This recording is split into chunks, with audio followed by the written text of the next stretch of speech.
ആകാശവാണി മൻ കി ബാത്ത് അഥവാ മനസ്സു പറയുന്നത് എന്ന പരിപാടിയിൽ പ്രധാനമന്ത്രി ശ്രീ നരേന്ദ്രമോദി രാജ്യത്തെ ജനങ്ങളോട് സംസാരിച്ചതിന്റെ മലയാള പരിഭാഷ ഇപ്പോൾ കേൾക്കാം.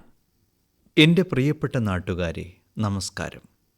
മൻ കി ബാത്തിൻ്റെ മറ്റൊരു എപ്പിസോഡിൽ നിങ്ങളോടൊപ്പം ചേരുന്നതിൽ എനിക്ക് സന്തോഷമുണ്ട്. തെരഞ്ഞെടുപ്പ് പ്രചാരണത്തിൽ തിരക്കിലായിരിക്കുമ്പോഴും നിങ്ങളുടെ കത്തുകളിലൂടെയും സന്ദേശങ്ങളിലൂടെയും രാജ്യത്തിൻ്റെയും പൗരന്മാരുടെയും നേട്ടങ്ങളെക്കുറിച്ചുള്ള സന്തോഷങ്ങൾ നമ്മൾ പരസ്പരം പങ്കിട്ടു. ഇത്തവണ രാജ്യത്തിൻ്റെ അത്തരമൊരു സുപ്രധാന നേട്ടത്തോടെ നമുക്ക് മൻ കി ബാത്ത് ആരംഭിക്കാം. സുഹൃത്തുക്കളെ, ഭാരതം എപ്പോഴും ശാസ്ത്രത്തെ രാജ്യത്തിൻ്റെ പുരോഗതിയുമായി ബന്ധിപ്പിച്ചാണ് കാണുന്നത്. ഇതേ ചിന്തയോടെയാണ് നമ്മുടെ ശാസ്ത്രജ്ഞർ സിവിൽ ന്യൂക്ലിയർ പ്രോഗ്രാം മുന്നോട്ട് കൊണ്ടുപോകുന്നത്. അവരുടെ ശ്രമങ്ങൾ രാഷ്ട്രനിർമ്മാണത്തിന് ഗണ്യമായ സംഭാവന നൽകുന്നു. ഇത് നമ്മുടെ ഇൻഡസ്ട്രിയൽ ഗ്രോത്തിനും എനർജി സെക്ടറിനും ഹെൽത്ത് കെയർ സെക്ടറിനും വളരെ ഗുണം ചെയ്തിട്ടുണ്ട്. ഭാരതത്തിൻ്റെ സിവിൽ ന്യൂക്ലിയർ പ്രോഗ്രാം കൃഷിക്കാർ മുതൽ ആധുനിക ഇന്നവേറ്റേഴ്സ് വരെയുള്ള എല്ലാവരെയും വളരെയധികം സഹായിച്ചിട്ടുണ്ട്. സുഹൃത്തുക്കളെ, കുറച്ചു ദിവസങ്ങൾക്ക് മുമ്പ് നമ്മുടെ ന്യൂക്ലിയർ സയൻറ്റിസ്റ്റുകൾ മറ്റൊരു സുപ്രധാന നേട്ടത്തിലൂടെ ഭാരതത്തിൻ്റെ യശസ്സ് ഉയർത്തിയിരിക്കുന്നു. തമിഴ്നാട്ടിലെ കൽപ്പാക്കത്തുള്ള ഫാസ്റ്റ് ബ്രീഡർ റിയാക്ടർ ക്രിട്ടിക്കാലിറ്റി കൈവരിച്ചിരിക്കുന്നു. ക്രിട്ടിക്കാലിറ്റി ഒരു സ്റ്റേജാണ്. ഇതിൽ ഒരു റിയാക്ടർ ആദ്യമായി സെൽഫ് സസ്റ്റെയിനിങ് ന്യൂക്ലിയർ ചെയിൻ റിയാക്ഷനിൽ വിജയം കൈവരിക്കുന്നു.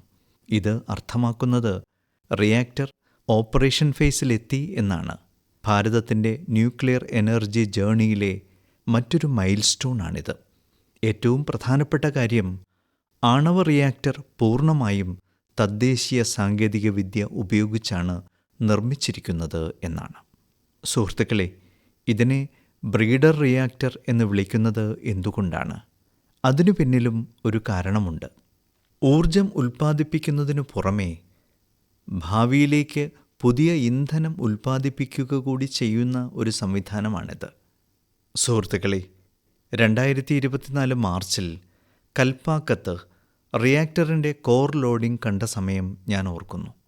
ഭാരതത്തിൻ്റെ ആണവ പദ്ധതിക്ക് വിലമതിക്കാനാവാത്ത സംഭാവനകൾ നൽകിയ എല്ലാവരെയും ഞാൻ അഭിനന്ദിക്കുന്നു. നമ്മുടെ നാട്ടുകാരുടെ ജീവിതം മികച്ചതും ലളിതവുമാക്കുന്നതിനുള്ള അവരുടെ ശ്രമങ്ങൾ വളരെ പ്രശംസനീയമാണ്. ഇത് ഒരു വികസിത ഭാരതത്തിനായുള്ള നമ്മുടെ ദൃഢനിശ്ചയത്തിന് പുതിയ ഊർജം നൽകും. എൻ്റെ പ്രിയപ്പെട്ട നാട്ടുകാരെ, ഇന്ന് മൻ കി ബാത്തിൽ അദൃശ്യമായ ഒരു ശക്തിയെക്കുറിച്ച് സംസാരിക്കാൻ ഞാൻ ആഗ്രഹിക്കുന്നു. ഇതില്ലാതെ നമ്മുടെ ജീവിതത്തിന് ഒരു നിമിഷം പോലും നിലനിൽക്കാൻ കഴിയില്ല. ഈ ശക്തി ഭാരതത്തെ മുന്നോട്ട് നയിക്കുന്നു. അത് കാറ്റിൻ്റെ ശക്തിയാണ്. നമ്മുടെ പുരാതന ഗ്രന്ഥങ്ങൾ പറയുന്നു, വായുർവ ഇതി വൃഷ്ടി വായുരവൈ സമഷ്ടി. അതായത് വായു ഒരു ഘടകം മാത്രമല്ല, അത് ജീവൻ്റെ ഊർജമാണ്. അത് പ്രപഞ്ചത്തിൻ്റെ ശക്തിയാണ്. സുഹൃത്തുക്കളെ, ഇന്ന് കാറ്റിൻ്റെ ശക്തി ഭാരതത്തിൻ്റെ വികസനത്തിൽ ഒരു പുതിയ കഥ എഴുതുകയാണ്. ഭാരതം അടുത്തിടെ വിൻഡ് എനർജിയിൽ ഒരു സുപ്രധാന നാഴികക്കല്ല് പിന്നിട്ടിരിക്കുന്നു. ഇപ്പോൾ ഭാരതത്തിൻ്റെ wind energy generation capacity 56 gigawatt കവിഞ്ഞു. കഴിഞ്ഞ ഒരു വർഷത്തിനുള്ളിൽ മാത്രം ഏകദേശം 6 ഗിഗാവാട്ട് പുതിയ ശേഷി കൂട്ടിച്ചേർത്തു. വിൻഡ് എനർജിയിൽ ഭാരതം അതിവേഗം പുരോഗമിക്കുകയാണ്. ലോകം നമ്മളെ ഉറ്റുനോക്കുന്നു. സുഹൃത്തുക്കളെ, ഇന്നു ഭാരതം വിൻഡ് എനർജി കപ്പാസിറ്റിയിൽ ലോകത്ത് 4ാം സ്ഥാനത്താണ്. ഇത് നമ്മുടെ എഞ്ചിനീയർമാരുടെ കഠിനാധ്വാനവും നമ്മുടെ യുവാക്കളുടെ പരിശ്രമവും നമ്മുടെ രാഷ്ട്രത്തിൻ്റെ കൂട്ടായ ഇച്ഛാശക്തിയുടെ പ്രതീകവുമാണ്. സുഹൃത്തുക്കളെ, ഗുജറാത്ത്, തമിഴ്നാട്, മഹാരാഷ്ട്ര, രാജസ്ഥാൻ എന്നിവയുൾപ്പെടെ രാജ്യത്തുടനീളമുള്ള നിരവധി സംസ്ഥാനങ്ങൾ ഈ സെക്ടറിൽ കഴിവ് തെളിയിച്ചുകൊണ്ടിരിക്കുന്നു. ഒരു കാലത്ത് മരുഭൂമി മാത്രമായിരുന്ന ഗുജറാത്തിലെ കച്ച്, പാടൻ, ബനാസ്കാംഠ തുടങ്ങിയ പ്രദേശങ്ങളിൽ ഇപ്പോൾ വലിയ റിന്യൂവബിൾ എനർജി പാർക്കുകൾ നിർമ്മിച്ചു വരുന്നു. യുവാക്കൾക്ക് ഇതിൽ നിന്ന് പ്രയോജനം ലഭിക്കുന്നു. പുതിയ അവസരങ്ങൾ സൃഷ്ടിക്കപ്പെടുന്നു. പുതിയ സ്കിൽസ് വികസിക്കുന്നു. പുതിയ തൊഴിലവസരങ്ങൾ തുറക്കുന്നു. സുഹൃത്തുക്കളെ, സൗരോർജവും പവനോർജവും ഭാരതത്തിൻ്റെ വികസനത്തിന് അത്യാവശ്യമാണ്. ഇത് പരിസ്ഥിതിയുടെ കാര്യം മാത്രമല്ല, നമ്മുടെ ഭാവിയുടെ സുരക്ഷയാണ്. ഇതിൽ നമുക്കെല്ലാവർക്കും പങ്കുണ്ട്. നാം വൈദ്യുതി സംരക്ഷിക്കുകയും ക്ലീൻ എനർജി സ്വീകരിക്കുകയും വേണം. അത്തരം ശ്രമങ്ങൾ രാജ്യത്തെ എല്ലാ തലങ്ങളിലും അനിവാര്യമാണ്. കാരണം അവ കാര്യമായ മാറ്റം കൊണ്ടുവരുന്നു. സുഹൃത്തുക്കളെ, മെയ് മാസം ഒരു പവിത്രമായ ആഘോഷത്തോടെ ആരംഭിക്കുന്നു. ഏതാനും ദിവസങ്ങൾക്കുള്ളിൽ നമ്മൾ ബുദ്ധപൂർണിമ ആഘോഷിക്കും. എൻ്റെ എല്ലാ സഹപൗരന്മാർക്കും ഞാൻ എൻ്റെ ആശംസകൾ ഇപ്പോഴേ നേരുന്നു. ഭഗവാൻ ഗൗതമ ബുദ്ധൻ്റെ ജീവിത സന്ദേശം ഇന്നും എന്നത്തെയും പോലെ പ്രസക്തമാണ്. സമാധാനം നമ്മിൽ നിന്നാണ് ആരംഭിക്കുന്നതെന്നും ആത്മജയമാണ് ഏറ്റവും വലിയ വിജയമെന്നും അദ്ദേഹം നമ്മെ പഠിപ്പിച്ചു. ഇന്ന് ലോകം നേരിടുന്ന സമ്മർദ്ദങ്ങളും സംഘർഷങ്ങളും കണക്കിലെടുക്കുമ്പോൾ ബുദ്ധൻ്റെ ചിന്തകൾ കൂടുതൽ പ്രാധാന്യമർഹിക്കുന്നു. സുഹൃത്തുക്കളെ, തെക്കേ അമേരിക്കയിലെ ചിലിയിലുള്ള ഒരു സംഘടന ഭഗവാൻ ബുദ്ധൻ്റെ ആശയങ്ങൾ പ്രചരിപ്പിക്കുന്നുണ്ട്. ലഡാക്കിൽ ജനിച്ച ഡ്രപ്പോൺ ഓഡ്ജർ റിംപോച്ചെയുടെ മാർഗനിർദ്ദേശത്തിലാണ് ഈ പ്രവർത്തനം നടക്കുന്നത്. ധ്യാനത്തെയും കാരുണ്യത്തെയും ജനങ്ങളുടെ ജീവിതവുമായി ഈ സ്ഥാപനം ബന്ധിപ്പിക്കുകയാണ്. കോച്ചി ഗുവാസ് താഴ്വരയിൽ നിർമ്മിച്ച സ്തൂപം ആളുകൾക്ക് സമാധാനബോധം നൽകുന്നു. ഇത് കാണുന്നത് ശരിക്കും അഭിമാനകരമാണ്. ഭാരതത്തിൻ്റെ ഈ പുരാതന ധാര വിദൂര ലോകത്തിലേക്ക് എത്തുന്നു. വിദൂരദേശങ്ങളിൽ നിന്നുള്ളവരും ഇതിൽ പങ്കുചേരുന്നു. സുഹൃത്തുക്കളെ, ബുദ്ധമത പാരമ്പര്യം നമ്മെ പ്രകൃതിയുമായി ഇഴുകിച്ചേർന്ന് ജീവിക്കാൻ പ്രേരിപ്പിക്കുന്നു.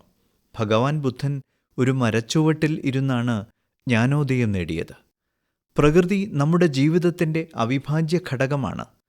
പ്രകൃതിയിലേക്ക് ശ്രദ്ധ ക്ഷണിക്കുന്ന ഇത്തരം ശ്രമങ്ങൾ രാജ്യമെമ്പാടും നടക്കുന്നുണ്ട്. കർണാടകയിലെ കർമ്മ മൊണാസ്റ്ററി ഇതിനൊരു ഉത്തമ ഉദാഹരണമാണ്.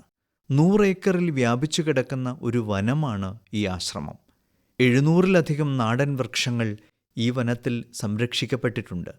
സുഹൃത്തുക്കളെ, ബുദ്ധൻ്റെ സന്ദേശം വെറും പഴങ്കഥയല്ല. അത് ഇന്ന് പ്രസക്തവും ഭാവിക്ക് അത്യന്താപേക്ഷിതവുമാണ്. ഈ ബുദ്ധപൂർണിമ ഒരു പ്രചോദനമാണ്. നമ്മുടെ ജീവിതത്തിൽ സമാധാനം വർദ്ധിപ്പിക്കാനും അനുകമ്പ സ്വീകരിക്കാനും ഒത്തൊരുമയോടെ മുന്നോട്ടു പോകാനും നമുക്ക് കഴിയട്ടെ. എൻ്റെ പ്രിയപ്പെട്ട നാട്ടുകാരെ, നമ്മുടെ രാജ്യത്ത് റിപ്പബ്ലിക് ദിനം നേതാജി സുഭാഷ് ചന്ദ്രബോസിൻ്റെ ജന്മദിനമായ ജനുവരി 23 മുതൽ ഗാന്ധിജിയുടെ ചരമവാർഷികമായ ജനുവരി 30 വരെ ആഘോഷിക്കുന്നുണ്ടെന്ന് നിങ്ങൾക്കെല്ലാവർക്കും അറിയാം. ഈ മഹോത്സവത്തിൻ്റെ ഒരു പ്രധാന ഭാഗം ബീറ്റിംഗ് റിട്രീറ്റ് ആണ്. ഇന്ന് ഞാൻ നിങ്ങളുമായി ബീറ്റിംഗ് റിട്രീറ്റിനെക്കുറിച്ച് ചർച്ച ചെയ്യുന്നു. ഇതിനു പിന്നിൽ ഒരു പ്രത്യേക കാരണമുണ്ട്. സുഹൃത്തുക്കളെ, വ്യത്യസ്ത ബാൻഡുകളുടെ വൈവിധ്യമാർന്ന സംഗീത പാരമ്പര്യങ്ങൾ ഈ ചടങ്ങിൽ പ്രദർശിപ്പിക്കുന്നത് നിങ്ങൾ ശ്രദ്ധിച്ചിരിക്കാം. കഴിഞ്ഞ കുറച്ച് വർഷങ്ങളായി ഭാരതീയ സംഗീതത്തിൻ്റെ ഉൾപ്പെടുത്തൽ വർദ്ധിച്ചു.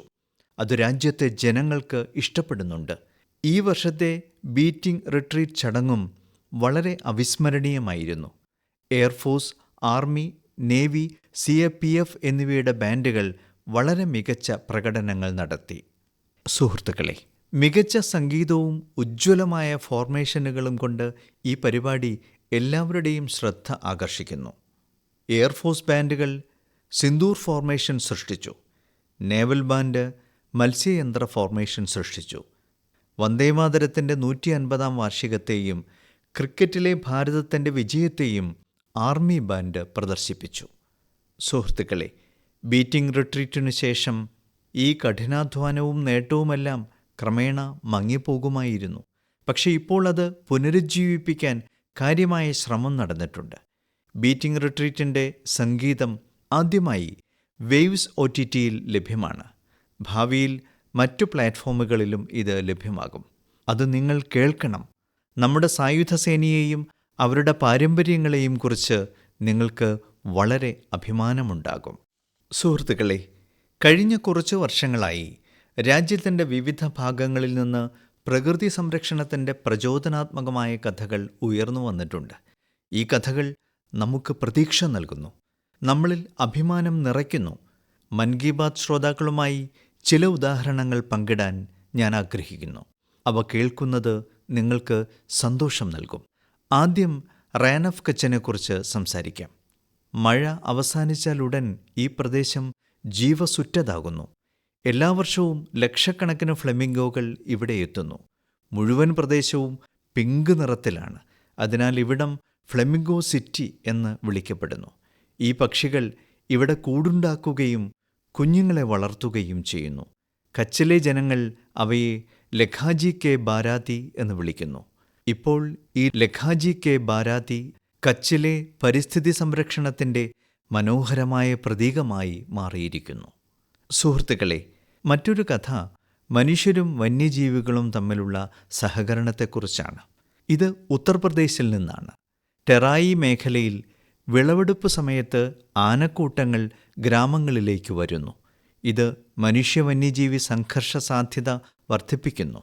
എന്നിരുന്നാലും ഗജമിത്ര പോലുള്ള ശ്രമങ്ങൾ ഇപ്പോൾ ഉത്തർപ്രദേശിലും ആരംഭിച്ചിട്ടുണ്ട്. ആനകളെ നിരീക്ഷിക്കാൻ ഗ്രാമവാസികൾ ടീമുകൾ രൂപീകരിക്കുന്നു. അവർ യഥാസമയം താമസക്കാർക്ക് മുന്നറിയിപ്പ് നൽകുന്നു. ഇത് ഉത്കണ്ഠ കുറയ്ക്കുകയും പൊതുജനവിശ്വാസം വർദ്ധിപ്പിക്കുകയും ചെയ്യുന്നു. സുഹൃത്തുക്കളെ, മധ്യഭാരതത്തിൽ നിന്നും ഒരു സന്തോഷവാർത്തയുണ്ട്. ഛത്തീസ്ഗഡിൽ കൃഷ്ണമൃഗങ്ങൾ വീണ്ടും പ്രത്യക്ഷപ്പെട്ടു. അവയുടെ എണ്ണം ഗണ്യമായി കുറഞ്ഞിരുന്നു.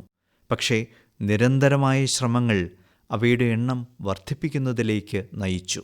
ഇന്നവ വീണ്ടും തുറസായ സ്ഥലങ്ങളിൽ വിഹരിക്കുന്നത് കാണാം.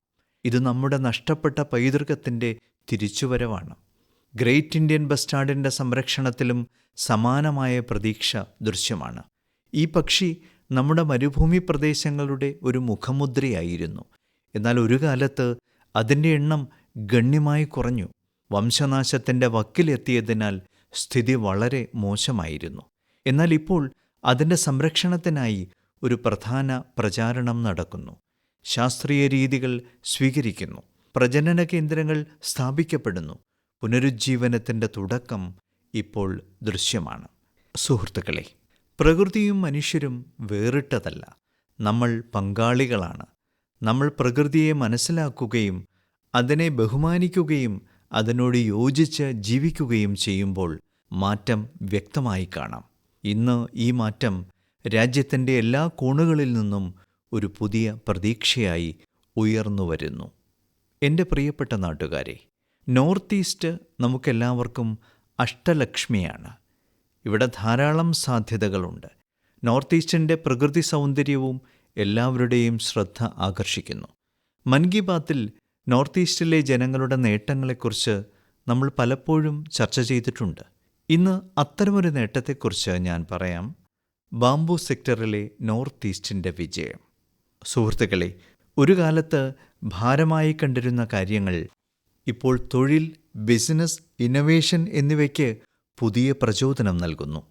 നമ്മുടെ അമ്മമാരും സഹോദരിമാരുമാണ് അതിൻ്റെ ഏറ്റവും വലിയ ഗുണഭോക്താക്കൾ. മുളയുടെ നിർവചനം മാറ്റുന്നതിലൂടെ എത്ര വലിയ മാറ്റമാണ് സംഭവിച്ചതെന്ന് അറിയുമ്പോൾ നിങ്ങൾ അത്ഭുതപ്പെടും. സുഹൃത്തുക്കളെ, ബ്രിട്ടീഷുകാർ നിർമ്മിച്ച നിയമമനുസരിച്ച് മുള ഒരു മരമായി നിർവചിക്കപ്പെട്ടിരുന്നു. അതുമായി ബന്ധപ്പെട്ട നിയമങ്ങൾ വളരെ കർശനമായിരുന്നു. മുള കൊണ്ടുപോകുന്നത് നിയമപ്രകാരം വളരെ ബുദ്ധിമുട്ടായിരുന്നു. അത്തരമൊരു സാഹചര്യത്തിൽ ഇവിടുത്തെ ആളുകൾ മുളയുമായി ബന്ധപ്പെട്ട ബിസിനസ്സുകളിൽ നിന്ന് അകന്നു തുടങ്ങി. സുഹൃത്തുക്കളെ, 2017 നിയമം ഭേദഗതി ചെയ്തുകൊണ്ട് മരങ്ങളുടെ വിഭാഗത്തിൽ നിന്ന് മുളയെ ഒഴിവാക്കി. അതിൻ്റെ ഫലങ്ങൾ എല്ലാവരുടെയും മുന്നിലുണ്ട്. ഇന്ന് നോർത്ത് ഈസ്റ്റ് മുഴുവൻ ബാംബു സെക്ടർ തഴച്ചു വളരുകയാണ്. ആളുകൾ നിരന്തരം ഇന്നൊവേഷനിലൂടെ അതിന് വാല്യൂ അഡീഷൻ നടത്തിവരുന്നു. സുഹൃത്തുക്കളെ, ത്രിപുരയിലെ ഗോമതി ജില്ലയിലെ ബിജോയ് സൂത്രധറിനെയും ദക്ഷിണ ത്രിപുരയിലെ പ്രദീപ് ചക്രവർത്തിയെയും കുറിച്ച് നമുക്ക് സംസാരിക്കാം. പുതിയ നിയമങ്ങളെ തങ്ങൾക്കുള്ള ഒരു വലിയ അവസരമായി അവർ കണ്ടു. അവർ തങ്ങളുടെ ജോലിയെ സാങ്കേതിക വിദ്യയുമായി സംയോജിപ്പിച്ചു. ഇന്ന് അവർ മുമ്പെന്നത്തേക്കാളും മികച്ച ധാരാളം മുള ഉൽപ്പന്നങ്ങൾ നിർമ്മിക്കുന്നു.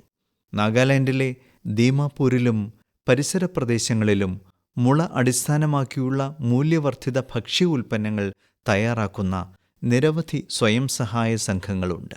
മുള കൊണ്ടുള്ള ഫർണിച്ചറുകളുമായും കരകൗശല വസ്തുക്കളുമായും ബന്ധപ്പെട്ട് പ്രവർത്തിക്കുന്ന ഖൊറോളോ ക്രിയേറ്റീവ് ക്രാഫ്റ്റ് പോലുള്ള ടീമുകളുണ്ട്. സുഹൃത്തുക്കളെ, മിസോറാമിലെ മാമിത് ജില്ലയിൽ ബാംബു ടിഷ്യൂ കൾച്ചറിലും പോളിഹൗസ് മാനേജ്മെൻറ്റിലും പ്രവർത്തിക്കുന്ന ടീമുകളുണ്ട്. സിക്കിമിലെ ഗാങ്ടോക്കിനടുത്തുള്ള ലെഗാസ്റ്റൽ ബാംബു എൻ്റർപ്രൈസ് ടീമിനെക്കുറിച്ചും ഞാൻ അറിഞ്ഞു. അവർ മുളയിൽ നിന്ന് കരകൗശല വസ്തുക്കൾ, അഗർബത്തികൾ, ഫർണിച്ചറുകൾ, ഇൻറ്റീരിയർ ഡെക്കർ ഇനങ്ങൾ എന്നിവ നിർമ്മിക്കുന്നു. സുഹൃത്തുക്കളെ, ഞാനിവിടെ കുറച്ച് ഉദാഹരണങ്ങൾ മാത്രമേ നൽകിയിട്ടുള്ളൂ. ഭാരതത്തിലെ ബാംബു സെക്ടറിലെ വിജയഗാഥകളുടെ പട്ടിക വളരെ നീണ്ടതാണ്. നോർത്ത് ഈസ്റ്റ് സെക്ടറിൽ നിന്ന് ഏതെങ്കിലും മുള ഉൽപ്പന്നം വാങ്ങാൻ ഞാൻ നിങ്ങളെല്ലാവരോടും അഭ്യർത്ഥിക്കുന്നു. നിങ്ങൾക്കത് മറ്റുള്ളവർക്ക് സമ്മാനമായി നൽകാം. മുള ഉൽപ്പന്നങ്ങൾ നിർമ്മിക്കാൻ അധ്വാനിക്കുന്നവരെ നിങ്ങളുടെ ഈ പ്രവൃത്തി പ്രോത്സാഹിപ്പിക്കും. എൻ്റെ പ്രിയപ്പെട്ട നാട്ടുകാരെ, അതിവേഗം മാറിക്കൊണ്ടിരിക്കുന്ന ഈ കാലത്ത് സാങ്കേതികവിദ്യ നമ്മുടെ ജീവിതത്തിൻ്റെ വലിയൊരു ഭാഗമായി മാറിയിരിക്കുന്നു. ഇന്ന് നമ്മുടെ ഭൂതകാലത്തെ വർത്തമാനവുമായി ബന്ധിപ്പിക്കുന്ന സാങ്കേതികവിദ്യയുടെ അത്ഭുതങ്ങൾക്ക് നാം സാക്ഷ്യം വഹിക്കുകയാണ്. അടുത്ത കാലത്ത് ഈ ദിശയിലൊരു വികസനം ഉണ്ടായിട്ടുണ്ട്. അതുകൊണ്ട് വിദ്യാഭ്യാസവുമായി ബന്ധപ്പെട്ട ആളുകളും ചരിത്രത്തിൽ താൽപ്പര്യമുള്ളവരും വളരെ സന്തോഷത്തിലാണ്. സുഹൃത്തുക്കളെ, കുറച്ചു ദിവസങ്ങൾക്ക് മുമ്പ് നാഷണൽ ആർക്കൈവ്സ് ഓഫ് ഇന്ത്യ ഒരു പ്രത്യേക പോർട്ടലിൽ ഒരു സവിശേഷ ഡാറ്റാബേസ് പങ്കിട്ടു.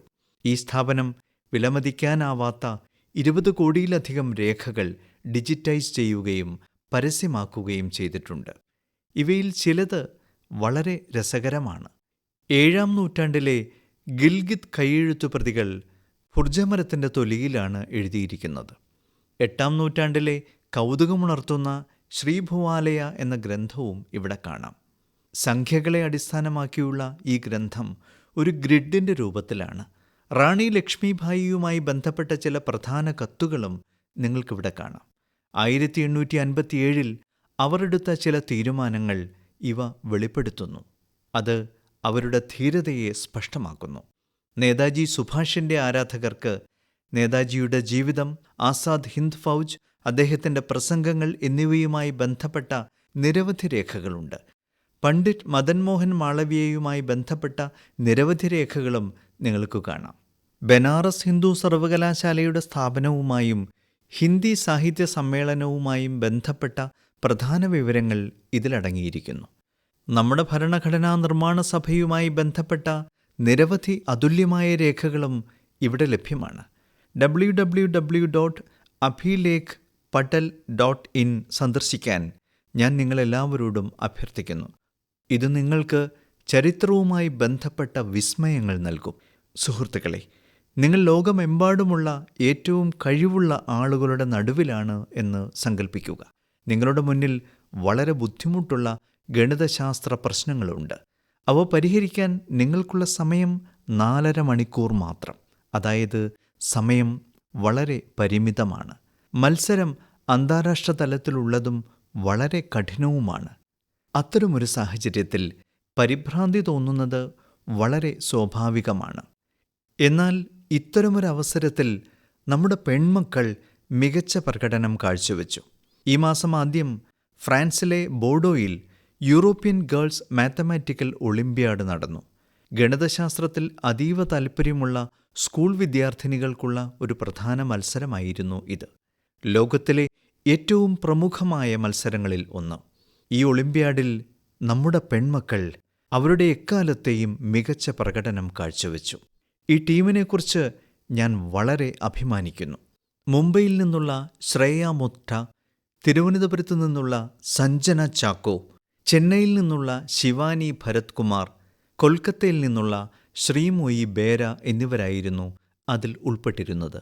നമ്മുടെ ടീം ലോകത്ത് 6-ാം സ്ഥാനത്തെത്തി. സ്വർണ്ണ മെഡൽ നേടി ശ്രേയ ചരിത്രം സൃഷ്ടിച്ചു. സഞ്ജന വെള്ളി മെഡൽ നേടി. ശിവാനി വെങ്കല മെഡൽ നേടി. സുഹൃത്തുക്കളെ, ഈ ഒളിമ്പ്യാഡിലേക്കുള്ള ഭാരതത്തിലെ സെലക്ഷൻ അത്യന്തം മത്സരാധിഷ്ഠിതമാണ്. മേഖല, സംസ്ഥാന, ദേശീയ തലങ്ങളിലെ വെല്ലുവിളികളെ അതിജീവിക്കേണ്ടതുണ്ട്. മികച്ച പ്രകടനം കാഴ്ചവെക്കുന്ന വിദ്യാർത്ഥിനികൾ ടാറ്റ ഇൻസ്റ്റിറ്റ്യൂട്ട് ഓഫ് ഫണ്ടമെന്റൽ റിസർച്ചിലെ Homi Bhabha Centre for Science എഡ്യൂക്കേഷനിൽ നടക്കുന്ന 1 മാസം നീണ്ടു നിൽക്കുന്ന ഗണിത പരിശീലന ക്യാമ്പിൽ പങ്കെടുക്കുന്നു. ഈ ക്യാമ്പിൻ്റെ അവസാനം ഒരു ടീം സെലക്ഷൻ ടെസ്റ്റ് നടത്തുകയും അതിലെ പ്രകടനത്തെ അടിസ്ഥാനമാക്കി ഇന്ത്യൻ ടീമിനെ തിരഞ്ഞെടുക്കുകയും ചെയ്യുന്നു. സുഹൃത്തുക്കളെ, എല്ലാ വർഷവും രാജ്യത്തുടനീളമുള്ള ഏകദേശം 6 ലക്ഷം വിദ്യാർത്ഥികൾ ഈ ഗണിത ഒളിമ്പ്യാഡ് പ്രോഗ്രാമിൽ പങ്കെടുക്കുന്നു. ഈ എണ്ണം ക്രമാനുഗതമായി വർദ്ധിച്ചുകൊണ്ടിരിക്കുകയാണ്. അതായത് ഒളിമ്പ്യാഡ് സംസ്കാരം രാജ്യത്തിൻ്റെ പെൺമക്കൾക്കിടയിൽ കൂടുതൽ പ്രചാരത്തിലായിക്കൊണ്ടിരിക്കുകയാണ് എന്നർത്ഥം. പ്രതിഭാധനരായ ഈ പെൺമക്കളെ പിന്തുണയ്ക്കുന്ന അവരുടെ മാതാപിതാക്കളെയും ഞാൻ അഭിനന്ദിക്കുന്നു. എൻ്റെ പ്രിയപ്പെട്ട നാട്ടുകാരെ, നമ്മുടെ രാജ്യത്ത് ഇപ്പോൾ വളരെ പ്രധാനപ്പെട്ട ഒരു ക്യാമ്പയിൻ നടക്കുന്നുണ്ട്. അതിനെക്കുറിച്ച് ഓരോ ഭാരതീയനും അറിഞ്ഞിരിക്കണം. ഇതാണ് സെൻസസ് ക്യാമ്പയിൻ. ലോകത്തിലെ ഏറ്റവും വലിയ സെൻസസാണിത്. സുഹൃത്തുക്കളെ, ഈ പ്രക്രിയയിലൂടെ ഇതിനകം കടന്നുപോയവർക്ക് ഇത്തവണ സെൻസസ് അനുഭവം വ്യത്യസ്തമായിരിക്കും. സെൻസസ് 2027 ഡിജിറ്റലാക്കിയിരിക്കുന്നു. എല്ലാ വിവരങ്ങളും നേരിട്ട് ഡിജിറ്റൽ രൂപത്തിൽ രേഖപ്പെടുത്തുന്നു. വീട് തോറും എത്തുന്ന സെൻസസ് പ്രവർത്തകരുടെ പക്കൽ ഒരു മൊബൈൽ ആപ്പുണ്ട്. നിങ്ങളോട് സംസാരിച്ചതിന് ശേഷം അവർ അതിൽ വിവരങ്ങൾ രേഖപ്പെടുത്തും. സുഹൃത്തുക്കളെ, ഇത്തവണ സെൻസസിൽ നിങ്ങളുടെ പങ്കാളിത്തം എളുപ്പമാക്കിയിരിക്കുന്നു. നിങ്ങൾക്ക് സ്വയം നിങ്ങളുടെ വിവരങ്ങൾ നൽകാം. സെൻസസ് പ്രവർത്തകർ വരുന്നതിന് 15 ദിവസം മുമ്പ് ഈ സൗകര്യം നിങ്ങൾക്കായി തുറക്കും. നിങ്ങളുടെ സൗകര്യത്തിനനുസരിച്ച് വിവരങ്ങൾ നൽകാം. നിങ്ങൾ പ്രക്രിയ പൂർത്തിയാക്കുമ്പോൾ നിങ്ങൾക്കൊരു പ്രത്യേക ID ലഭിക്കും. ഈ ID നിങ്ങളുടെ മൊബൈലിലോ ഇമെയിലിലോ ആണ് വരുന്നത്. പിന്നീട് സെൻസസ് പ്രവർത്തകർ നിങ്ങളുടെ വീട് സന്ദർശിക്കുമ്പോൾ ഈ ID കാണിച്ചുകൊണ്ട് നിങ്ങൾക്ക് വിവരങ്ങൾ പരിശോധിക്കാൻ കഴിയും. ഇത് വീണ്ടും വിവരങ്ങൾ നൽകേണ്ടതിൻ്റെ ആവശ്യകത ഇല്ലാതാക്കുന്നു. ഇത് സമയം ലാഭിക്കുകയും പ്രക്രിയ ലളിതമാക്കുകയും ചെയ്യുന്നു. സുഹൃത്തുക്കളെ, സെൻസസ് പൂർത്തിയായ സംസ്ഥാനങ്ങളിൽ സെൻസസ് പ്രവർത്തകർ വീടുകളുടെ പട്ടികയുണ്ടാക്കുന്ന നടപടി ആരംഭിച്ചു. ഇതുവരെ ഏകദേശം 1,20,00,000 കുടുംബങ്ങളുടെ വീട് പട്ടികപ്പെടുത്തൽ പ്രക്രിയ പൂർത്തിയായി. സുഹൃത്തുക്കളെ, രാജ്യത്തിൻ്റെ സെൻസസ് ഒരു സർക്കാർ നടപടി മാത്രമല്ല, അത് നമ്മുടെ എല്ലാവരുടെയും ഉത്തരവാദിത്തമാണ്. നിങ്ങളുടെ പങ്കാളിത്തം നിർണായകമാണ്. നിങ്ങൾ നൽകുന്ന വിവരങ്ങൾ പൂർണ്ണമായും സുരക്ഷിതമാണ്. അവ രഹസ്യമായി സൂക്ഷിക്കുന്നതും ഡിജിറ്റൽ മാർഗങ്ങളാൽ സംരക്ഷിക്കപ്പെടുന്നതുമാണ്.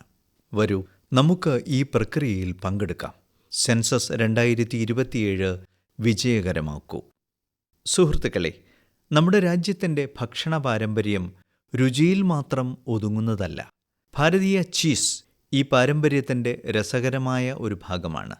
കുറച്ച് ദിവസങ്ങൾക്ക് മുമ്പ് ഞാൻ ട്വീറ്റിലൂടെ വിവരങ്ങൾ പങ്കുവച്ചിരുന്നു. ബ്രസീലിൽ നടന്ന ഒരു അന്താരാഷ്ട്ര ചീസ് മത്സരത്തിൽ 2 ഇന്ത്യൻ ചീസ് ബ്രാൻഡുകൾക്ക് അവാർഡുകൾ ലഭിച്ചു. ഈ നേട്ടം സോഷ്യൽ മീഡിയയിൽ വ്യാപകമായി ചർച്ച ചെയ്യപ്പെട്ടു. ഇന്ത്യൻ ചീസിൻ്റെ വൈവിധ്യവും ചർച്ച ചെയ്യണമെന്ന് പലരും എന്നോട് പറഞ്ഞു.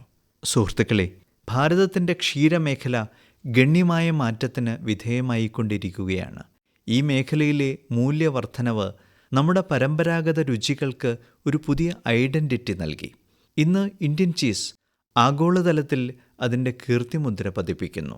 പ്രഭാത ഭക്ഷണത്തിനോ ഉച്ചഭക്ഷണത്തിനോ അത്താഴത്തിനോ ആകട്ടെ, ഭാരതത്തിൻ്റെ രുചി ലോകരാജ്യങ്ങളിലെ പ്ലേറ്റുകളിൽ എത്തുകയാണ്.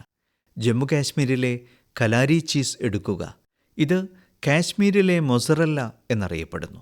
ഗുജ്ജാർ ബക്കർവാൾ സമുദായം തലമുറകളായി ഇത് ഉണ്ടാക്കുകയും കഴിക്കുകയും ചെയ്യുന്നു. അതേസമയം സിക്കിം, അരുണാചൽ പ്രദേശ്, ലഡാക്ക് എന്നിവിടങ്ങളിൽ ചുർപ്പി വളരെ ജനപ്രിയമാണ്. മലനിരകളുടെ ലാളിത്യവും സൗമ്യതയും അതിൻ്റെ രുചിയിൽ പ്രകടമാണ്. ഈ ചീസിൻ്റെ പ്രത്യേകത ഇത് യാക്കിൻ്റെ പാലിൽ നിന്നാണ് നിർമ്മിക്കുന്നത് എന്നതാണ്.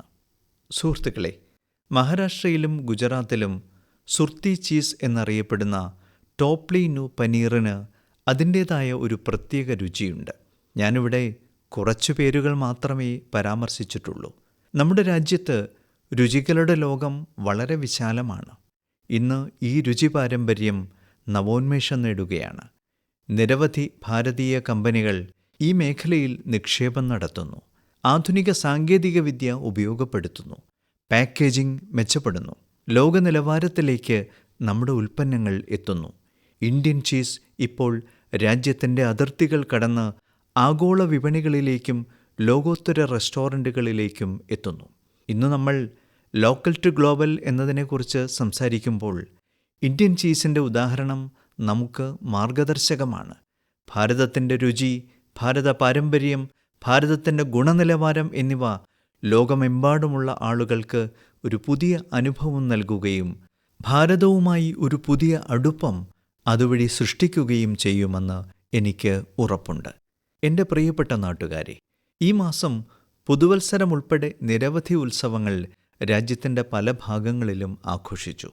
കുറച്ച് ദിവസങ്ങൾക്കുള്ളിൽ മെയ് 9 പോച്ചീശേ ബൊയ്ശാഖിൻ്റെ വേളയിൽ, അതായത് വൈശാഖ മാസത്തിലെ 25-ാം ദിവസം, നമ്മൾ ഗുരുദേവ് ടാഗോറിൻ്റെ ജന്മദിനം ആഘോഷിക്കും. ഗുരുദേവ് ഒരു ബഹുമുഖ വ്യക്തിത്വമായിരുന്നു. മികച്ച എഴുത്തുകാരനും ചിന്തകനും മാത്രമല്ല, നിരവധി പ്രശസ്ത സ്ഥാപനങ്ങളെ രൂപപ്പെടുത്തുകയും ചെയ്തു. സുസ്ഥിരമായ തൊഴിൽ നൽകുകയും ഗ്രാമങ്ങൾക്ക് ഗുണം ചെയ്യുകയും ചെയ്യുന്ന വ്യവസായങ്ങൾക്കു വേണ്ടി ഗുരുദേവ് ടാഗോർ വാദിച്ചു. അദ്ദേഹത്തിൻ്റെ രബീന്ദ്ര സംഗീതം ലോകമെമ്പാടും പ്രതിധ്വനിക്കുന്നു. ശാന്തിനികേതനിലേക്കുള്ള എൻ്റെ സന്ദർശനങ്ങൾ അവിസ്മരണീയമായിരുന്നു. അദ്ദേഹം പൂർണ്ണ സമർപ്പണത്തോടെ വളർത്തിയെടുത്ത സ്ഥാപനമാണിത്. അദ്ദേഹത്തിന് എൻ്റെ എളിയ ശ്രദ്ധാഞ്ജലി.